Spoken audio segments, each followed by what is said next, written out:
Welcome to Real Estate Coaching Radio, starring award-winning real estate coaches and #1 international best-selling authors, Tim and Julie Harris. This is the #1 daily radio show for realtors looking for a no BS, authentic, real-time coaching experience. What's really working in today's market, how to generate more leads, make more money, and have more time for what you love in your life. And now your hosts, Tim and Julie Harris. Welcome back. First of all, I want to thank all of you for the great feedback on this topic. A lot of you have been messaging us on Instagram. And if you want to give us any suggestions for shows or just show your appreciation, obviously over on Instagram is a great way to do it. And if you've not yet done so, a friendly reminder to always give us a 5-star review over on iTunes and a comment as to why you like that particular podcast. And do remember to like and subscribe on YouTube. So this is day 2, and today we're talking about how to dominate your farm and 10x your leads and your loyalty. We discussed a lot of great ideas that were leading to what we believe is one of the greatest ways of going about establishing yourself as a true market expert through creating a very robust neighborhood directory. Make sure you listen to part 1, which was yesterday. Otherwise, part 2 is going to be somewhat of a mystery because we're building upon the ideas that we shared with you yesterday. That's right. So yesterday we talked about what you could and should put into your neighborhood guide or directory, and a little bit about how to put it together. But today we're going to talk about how to make your neighborhood guide for free, which is something you absolutely can do. Well, but before we get into the free idea, because it's all about sponsors, the money that you're going to spend on this is going to be commensurate with the size of your neighborhood, let's just say. That's true. And frankly, the average commission. How many you're printing. Yeah. Right. So if you're in an upper end neighborhood, and if you just give somebody to get, a bunch of 8.5 by 11s that's stapled, you can pretty much assume that's not going to make Headed for the trash. It's going to make its rounds literally in the round garbage can. So do consider spending a little bit more money to make sure that you're producing a product, because that is what you're doing, that's going to be in alignment with the expectations of the owners in that particular neighborhood.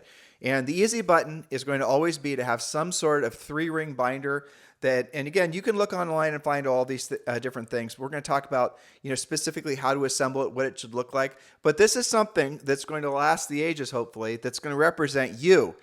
So if you have a big farm, if you have a big geographic area that you're trying to be a specialist in, maybe you choose part of the farm and you expand it from there.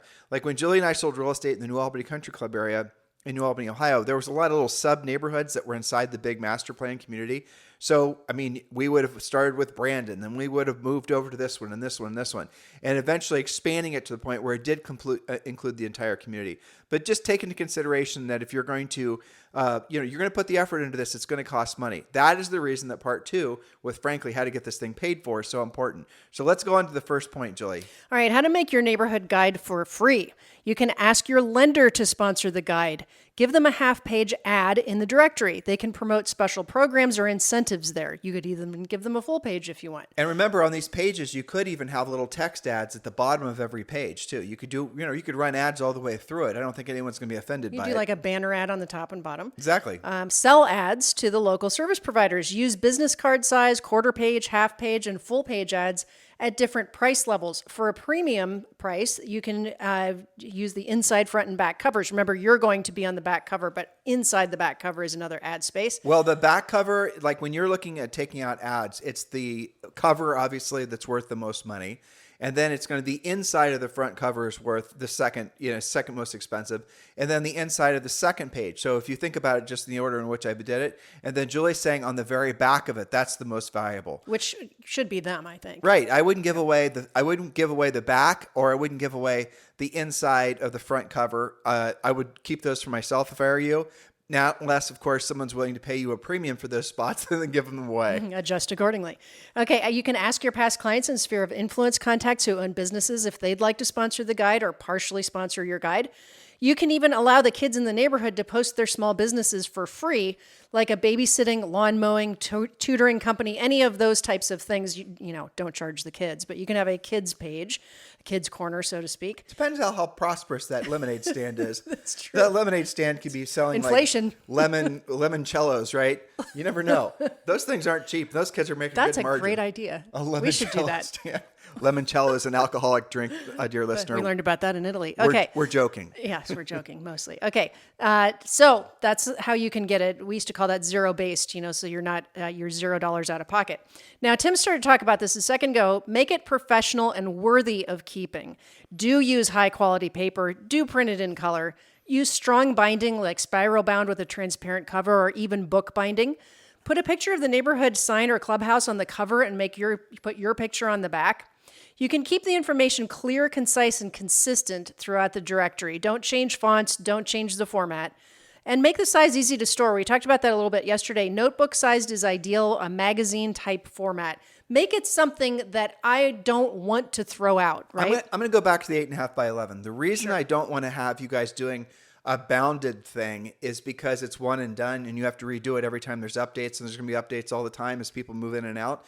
So instead, do consider a 3-ring binder that, you can obviously take out the pages that are no longer relevant, drop in the pages that are relevant. That way, after you've actually gone to the expense and the effort of creating the 3-ring binder with the pages in the first place, then what your excuse to be staying in contact with them is to give them the updated pages. Right? That's a good idea. You could have like an evergreen notebook and change the pages as necessary. Yeah, exactly. Or update them as necessary. Right. And don't try to if the neighborhood has the neighborhood branding, this should be obvious to everyone, but it's not though.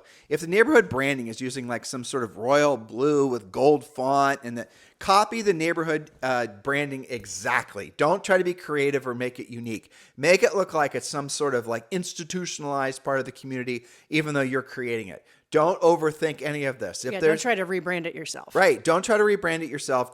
This is not a big creative outlet. This is a community service for you to create something that people are going to want to keep at their fingertips and use on a regular basis. And you will absolutely laugh every time, laugh in pleasure, right? I don't know why anyone would laugh in displeasure. I don't know. Yeah, but you guys get the idea. Yeah. You'll be super happy every time someone calls and says, well, you know what?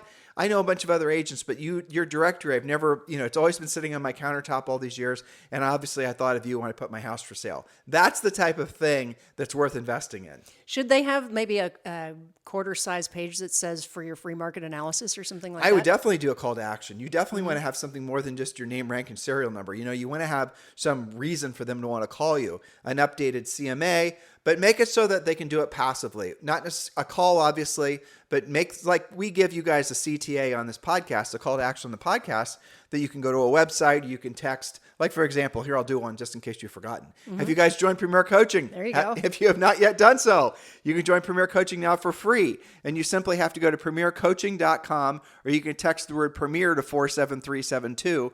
And either way, you're going to get instant access to Premier Coaching for 30 days for free. And yes, that does include a daily semi-private coaching call. You love this podcast. We know you do, because this is the #1 downloaded and listened to daily podcast for real estate professionals. You will adore what you get in Premier Coaching. Daily semi-private coaching sessions are awaiting. So make sure you go to premiercoaching.com or text the word Premier to 47372, PREMIER, Premier. All right. So what you want to do in your neighborhood directory is give them a call to action, similar, but maybe it's for an updated CMA. Maybe it's for some sort of, instant market report. Do something that's going to give them, like, what are sellers always interested in? Aside from the information that's already going to be in the directory, they're going to want to know what the house is worth. They're going to know about neighborhood trends. They're going to know about all of that stuff. Well, another idea for you is every year, depending on your market, well, this is true for every market, but, adjust accordingly. You might live in a community, like when Julie and I lived in Texas, there's no state taxes, but the property taxes more than makes up for it. Huge. Yeah. Okay. So your property taxes in Texas, they would reassess once a year, correct? Yep. And then there was a very simple way to go about contesting the taxes which everyone did. And then the city almost always lowered it by some sort of, not a large amount of money. And when Julie and I lived in New Albany, Ohio, there was something similar, but I don't think it was annual. Was it? Did they reassess annually? I think it was about biannual, but the tax assessors kind of come out whenever they feel like it. But it's every year to 2 years. But the process to contest it in New Albany was a little bit more difficult, similar to Texas, but not the same. So in New Albany, there was a forum on the auditor's the city tax auditor's website, and you had to send in some sort of validation as to why you thought the house was You have to send in comps. overassessed. You have to send in comps. And so what we would do is every year when we knew the tax assessment, or every other year, whenever it came up, when the tax assessment was about to happen, we would market directly to the community about the same time they're getting their new tax bill, telling them to contest their property taxes. And we would offer to do, guess what? A free CMA, which would obviously generate a lot of potential listing leads for us. And if it wasn't them that was thinking about selling, the fact that we were doing something for them, like doing helping them assess their taxes to get it down, reassess their taxes to get their property taxes down, that usually earned us the right for them to feel comfortable sending us referrals. So do think out of the box like that. And when you're creating your CTAs, guess what though? A simple CMA, an passive way for them to go about requesting a updated value on their home is the easy button. Maybe you just basically create a website that they can go to, or they hit a website. It's a simple form. Name, address, what improvements or changes you made to the house since you bought it. And maybe ask them, like, what are the 2 or 3 homes that you've seen sell that are similar to yours in the last 6 months, things like that. And they go, not too many questions, maybe 5 or 6, no more than that. And then promise them the CMA in the next, 24 hours. And then ask them, one of the other questions would be, are you asking for this comparative market analysis for the sake of curiosity, or are you thinking about putting your house for sale or something like that? Maybe thinking about renovating it. Start the conversation. Right. And ideally, if you're putting the home for sale, ideally, how soon would you like the home sold? So again, you're going to be getting leads from all of this because they are appreciative of the fact that you are doing something to help the community. And they're going to see you as somebody who is worthy of doing business with. Your brand is going to be something that they've actually paid attention to because you led with tremendous value. That's right. You are the resource. You're the go-to housing person, housing oriented. Maybe all they need is a carpenter. But here's the thing. Call them and ask them, have the conversation. Don't just text them the phone number to the carpenter. And there's a lot of ways, obviously, throughout the year to reinforce this. The directory by itself is fantastic. But if you start doing like around Halloween, we talk about, we have all these ideas inside Premier. I'm only going to remember a few of them off the top of my head. But for example, you do a pumpkin, we sell pumpkins at the same time you do a blood drive for the American Red Cross.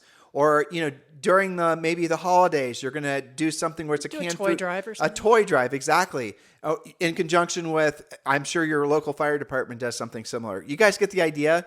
Always put yourself in the position where you're doing something overtly contributory for your community, and that's the brand that you'll create for yourself. And if you think about it, no amount of AI or marketing or social media or Instagram TikToking is going to be able to beat the brand that you've essentially established yourself as, which is somebody who's definitely the professional, who's definitely contributing to the community. Do you see how that's sacred space that everybody wants, but nobody's willing to do the work? Do the real work of real estate, and you're going to create for yourself. You're going to have a business with a moat around it because no one else will have done all of these things. And it's not just one and done. You have to do these things continuously. But guess what? Many of you are blessed with a ridiculously high average sale price, right? Yeah. And you sell in these really beautiful communities. And it's worth doing it if your average commission is $15, $20, $30, $50, $100,000. That, to me, in my mind, seems like a no-brainer that you want to do whatever it takes to make it so that you are definitely in that, sacred position in the hearts and the minds of those sellers. That's right. And none of this really costs you any money when we told you how to make it free. And it's fun, too. It's fun. Yeah. And here's the thing, just from a coaching standpoint.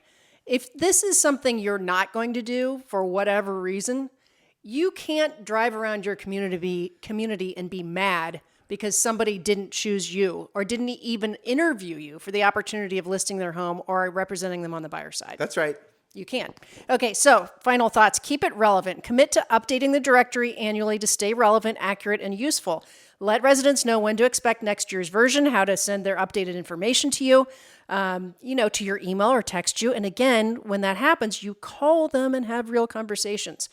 Next, be sure your neighborhood directory is well designed, it's practical, it's professional. It should reflect your value to the community and will become a fantastic tool to generate listings, buyers, and referral leads. Remember, this is not paid lead generation. No referral fees here. Total neighborhood domination. What could be better than that? And once your neighborhood directory is completed, personally deliver it by door knocking whenever possible. Depends on how many you have.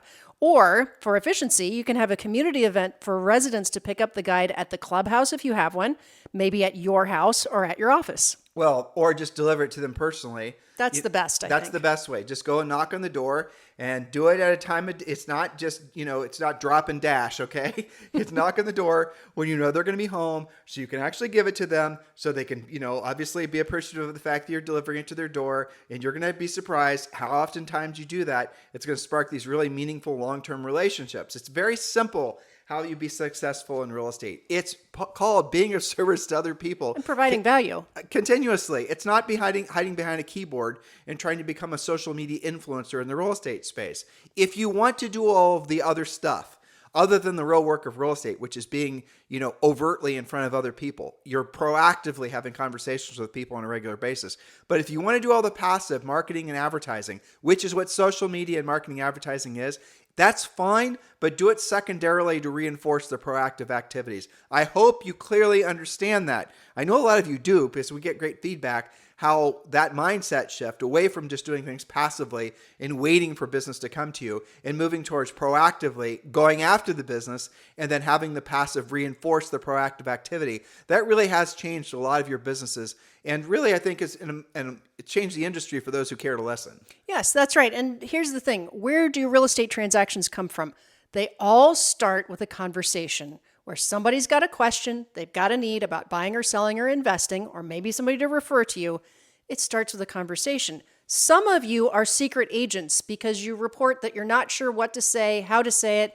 We tell you to provide value all of the time, but you're not sure how to do that. Over the past 2 podcasts, we've given you many ways to put together your neighborhood guide, which will cause lots of great friendly conversations where it all comes back to you providing value.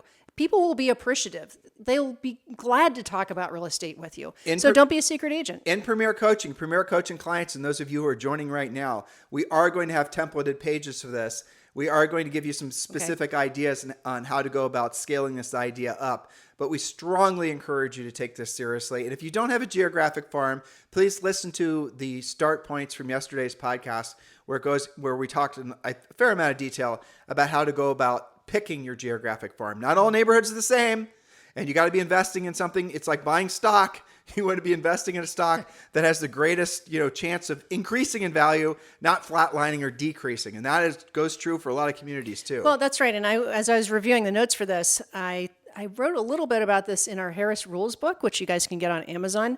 And the example I gave was, when you're choosing your geographic farm, both of our parents, and, we own rentals in this zip code too, in Columbus, right? 43085. Virtually nobody moves ever for any reason. When houses change hands, it's privately. It's from parent to kid, or it's because you knew somebody, right?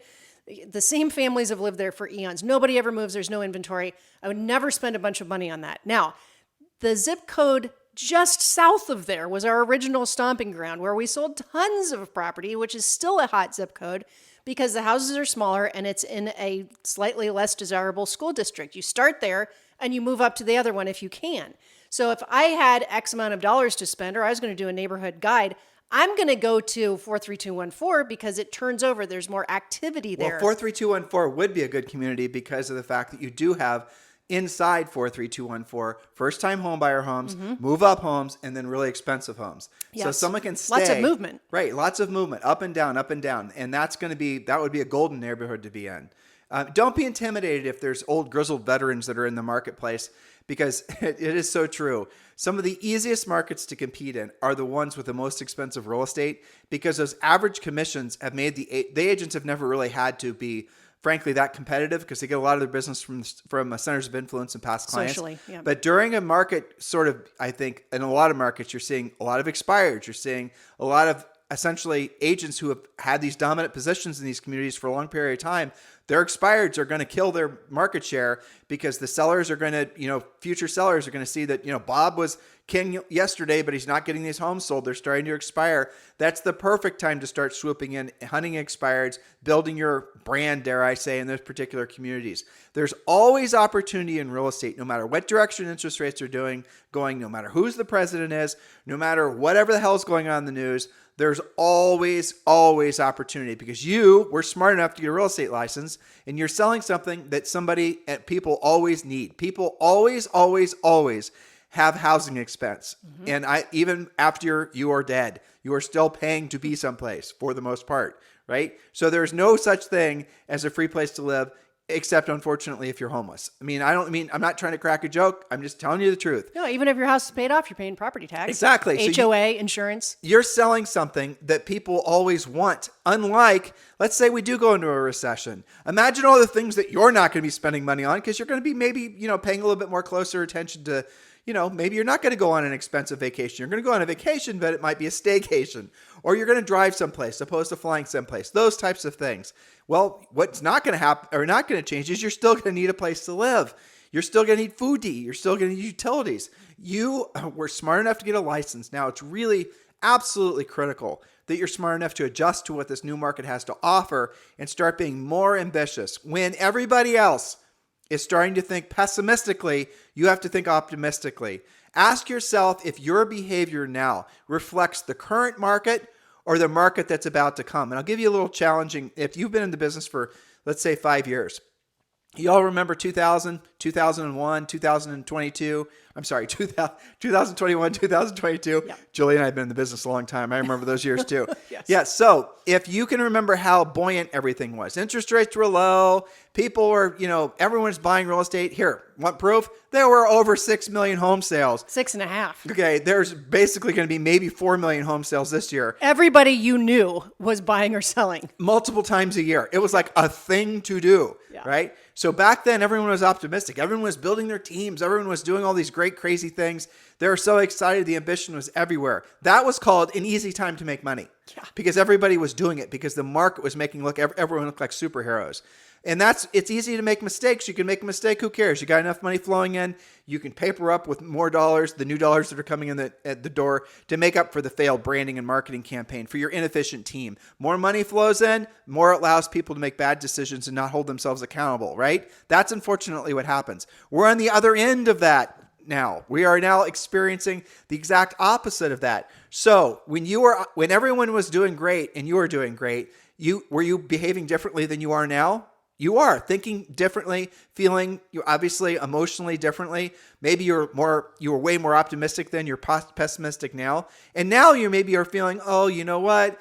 All these things, all these World War this and President this and all these things, right? So now do you feel as excited and as motivated as you did just 3 years ago, 4 years ago? Do you, dear listener? You might, but you probably don't. And you haven't really thought about it. Now, here's a good way to position yourself to know whether you don't remember how you felt 3 years ago. How were you living 3 years ago? What were you spending your money on?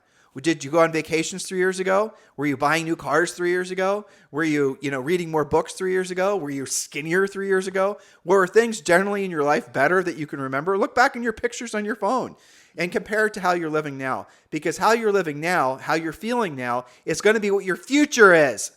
Now, here's the thing. When everyone's doing great, and you're doing great and you feel optimistic, that means when everyone's, challenged and, people are pessimistic, you're also going to be challenged and pessimistic. The way you become successful is you do not allow the essentially environment with a people environment mostly, to control your mindset.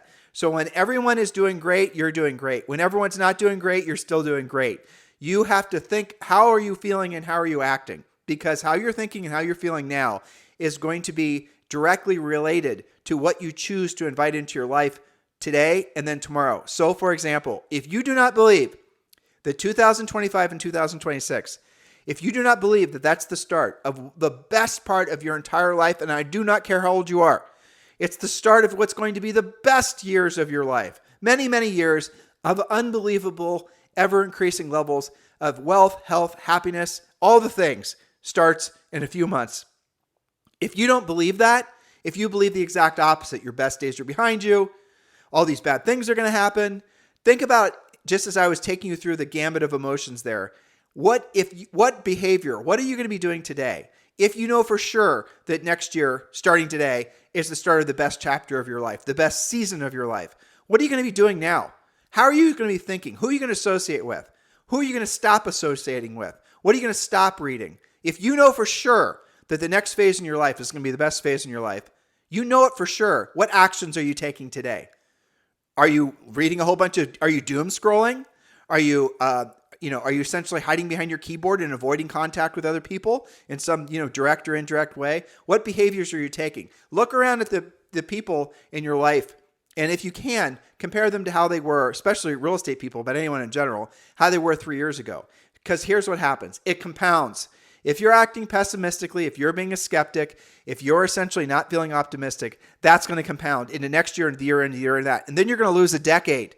You're going to lose what could have been the best chapter of your life because of the fact that your thoughts today led to your behaviors tomorrow. So I strongly encourage all of you to unplug from any negative emotions. Acknowledge that you can be optimistic. You can, control your mindset.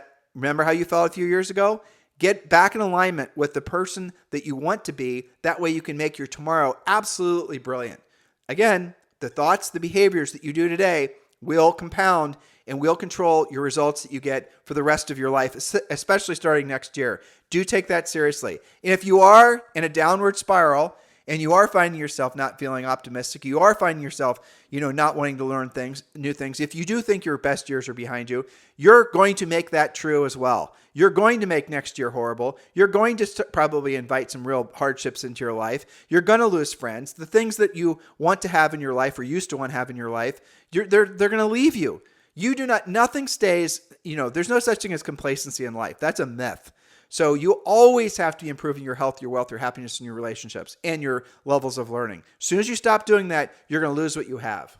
That's why your best mantra for yourself is, if it's meant to be, it's up to me. You have to own your success every day.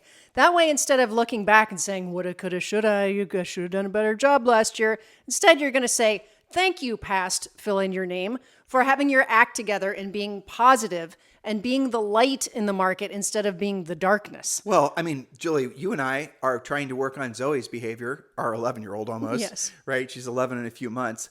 Yeah, and she's got... Same thing. She's developed... It's a typical kid thing where they don't want to take responsibility. Not my fault, blah, blah, blah, blah. We'll just fight forever just to admit, just all these things, right? And so she doesn't... Julie and I were reading about, how do we help her move past that? What kind of positive parenting can we do to make it so she does move past that? And Julia was researching, and it talked about the long-term effects of allowing a human to act like that. Tell them what you read. Well, that's right. If somebody can, just, typical kid stuff, being combative, not having responsibility, blaming other people.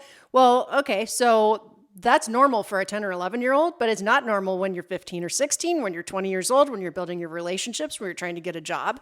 So it's our responsibility and our accountability to turn that ship around. Well, but it compounds, right? Yes. So if we let her essentially, and it is, get away with acting like that, a brat basically, and not ever taking responsibility. And just then we're creating not a great human. We're reinforcing it by allowing her to continue on that path, which means that as she gets older, she's not going to have the life she otherwise would have had because it compounds. She's going to get a reputation. She's not drive people away. She'll essentially attract, lower value people and relationships to her life. Yep.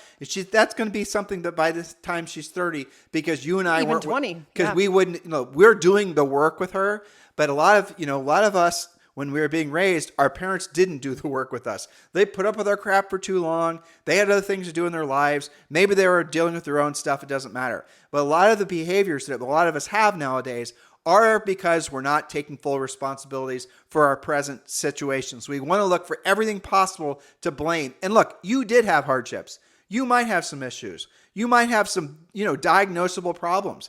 And that's all true. I'm not taking that away from you. But the reality of it is how you react to those things are what ultimately is going to control the person that it controls the person that you are, but the person that you'll be becoming. That's really what, here we are struggling with our preteen with that. And some adults, we see it in our coaching clients, are still struggling with it. That's right. Look at it, what the reaction to the commission sharing lawsuit was. Yeah. There are still agents, as we speak on this podcast, as you're listening to us on this podcast, there are agents that are typing away on the different social media pages like that crazed cat on the keyboard about how outraged they are that they have to, oh my gosh, have a presentation and get a signature. How can this be? It's not fair. Doesn't that sound like a preteen saying it's not fair? They have to do their homework. You've got to get away from that, accept the changes, do something about it, bring yourself up professionally, embrace it, and have some leadership. Lead your clients, lead your prospects, do the right thing. It's what you do every day. And it is true in real estate. There's so many opportunities every single day where you've got to make the decision. Are you going to be the leader in the transactions you're working on right now? Or are you going to get into fights with the other agent about who's right and wrong and whose client is nastier to the next one? You have got to be the leader in the community if you expect to be looked at that way. Well, I took on a personal coaching client, and Julie has like 20 and I have one. And this one in particular, he wanted me because he was very successful, built a huge team, and now he's having to get back into production. And the thing I'm drilling down on him is daily minimum standards, which, by the way, interestingly enough, in these little child psychology books that we're reading for advice with with Zoe, they're suggesting the same thing. Yep. And it's so funny. I'd never read those books before, but it was, holding ourselves, having an actual list of daily minimum standards. It's going to be a number of contacts, which is We've done podcasts on that. Yeah, well, but seriously, holding, every single day you're going to work out. Every single day you're going to show overt gratitude to the people you love. Every single day you're going to take your supplements. Every single day you're going to make the number of, proactive lead generation contacts as determined by your real estate treasure map. Every single day, other things, not a lot, maybe 5 things, maybe 10 things. And every single day, those are going to be your North Star items you're going to live by. You're going to pray. You're going to meditate every single day. That's how you actually determine whether or not you had a good day or not. And what's going to happen is, even if you didn't take a listing that day, even if no one said anything nice to you, even if, by all outward ways of indicating you didn't have a great day, you did, because you're building positive momentum. Those behaviors today compound with the behaviors tomorrow, and you keep on doing it, you keep on doing it, you keep on doing it.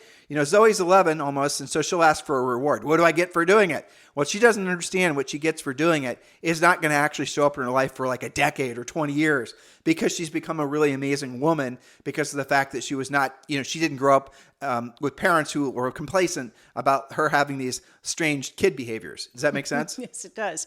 It's the accumulation effect, which either works for you or against you, depending on what your choices are every day. But that's ultimately what determines all of our futures, Sure. really. That's the reason real estate can be the easiest way to have an amazing financial future, or it can be misery. Because if you're willing to stay the course and do what you don't want to do, and you don't want to do it at the highest level, like creating this directory we told you about the last couple days, if you're willing to do that and stay with it consistently and stop looking for a shot, I did the directory, I didn't get any leads. No, you're going to have to keep doing it. You're going to have to keep reinforcing it. And then over time, usually maybe it might take a year, might take 2 or 3 years, you doing that with a proactive lead generation, calling the expireds, making sure you're doing, keeping yourself involved with your centers of influence and past clients. What does happen is you reach what we call cruising altitude, and things do get a hell of a lot easier, but you have to earn the right to be successful. And when you're at that level, you have to keep doing it. Otherwise, you're going to lose the momentum that you built. That is the unfortunate truth, or the fortunate truth. God designed all of us to always be staying in action and always improving. And as soon as we choose to kick our feet up, almost always we start losing everything that we'd worked so damn hard to have in the first place. Yes. So what choices are you going to make today, this week, this month? It starts now. So send us some feedback on the latest podcasts and send us some special requests. One of the reasons we did this one was a special request, as is tomorrow's, by the way. Well, drop in our inbox over on Instagram. It's at Tim and Julie Harris. Message us there for any additional show ideas. If you've not yet done so, we certainly would appreciate giving us a 5-star review if you feel that we merit it over on iTunes, with a comment on why you like the podcast. It means the world to us when you do that. In the meantime, have a fantastic day. We'll talk with you on the show tomorrow. This podcast is a part of the C-Suite Radio Network. For more top business podcasts, visit c-suiteradio.com.